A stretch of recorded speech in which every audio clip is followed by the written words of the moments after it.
Hello to you newcomers and welcome back, my lovely subscribers. This is Big Baby Props, and I am the Big Baby. We're back to the Coruscant Guard Battlefront 2 officer build. In today's update, we're going to be taking a closer look at the belt and comma. I'm going to show you guys how I made and assembled it all, as well as go over some of the challenges I encountered along the way.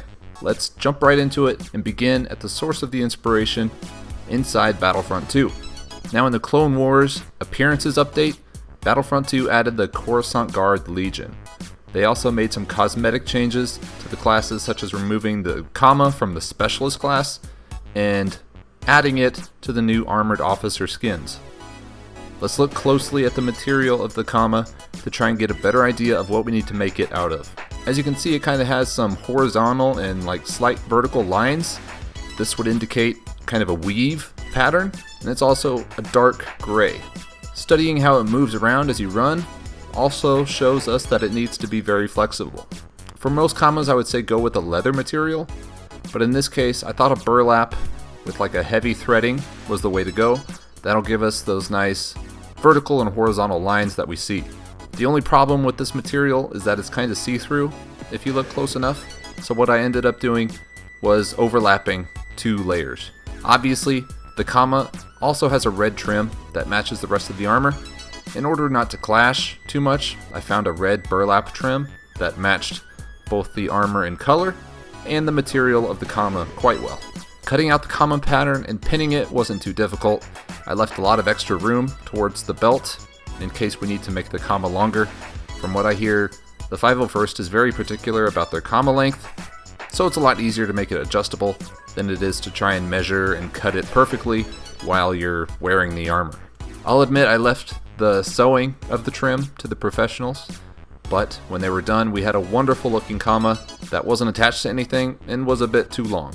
So from here though, we can craft our belt in order to hold the comma in place at the perfect length. So let's step away from the comma for a bit and focus on the belt. So the belt very early on presented its own assembly challenges.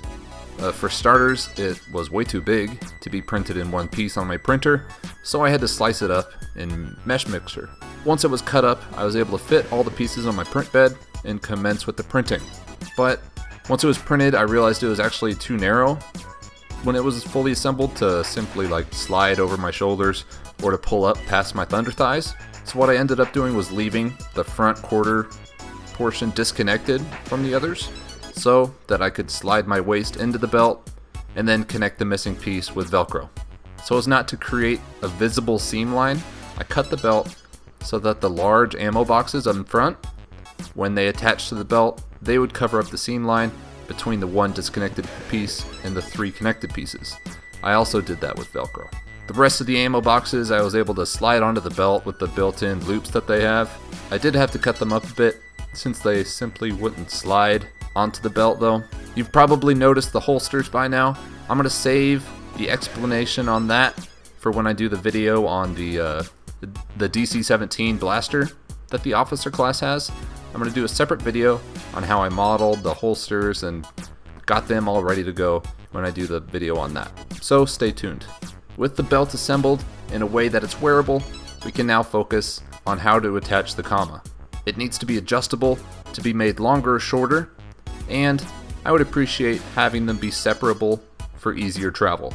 The solution I ended up was using those black binder clips.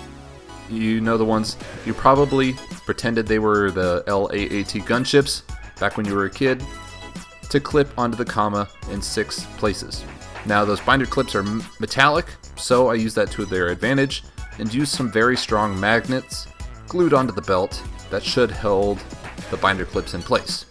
Now that we've got both the pieces of the armor, let's see how it looks when I put it on and how the comma looks next to some of the rest of the armor.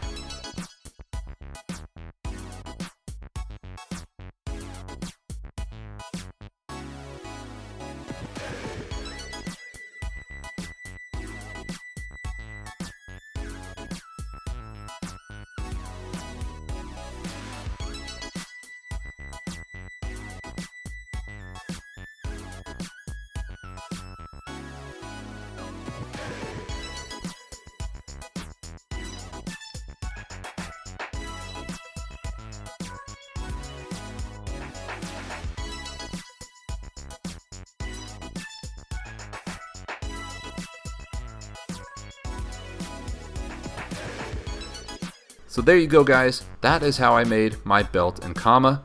I hope you enjoyed the video and feel confident enough to take on a large scale project like this on yourself. Remember, I have a whole series dedicated to this armor build, so be sure and check those out as well. Thank you all for watching, and I hope to see you again in the next video.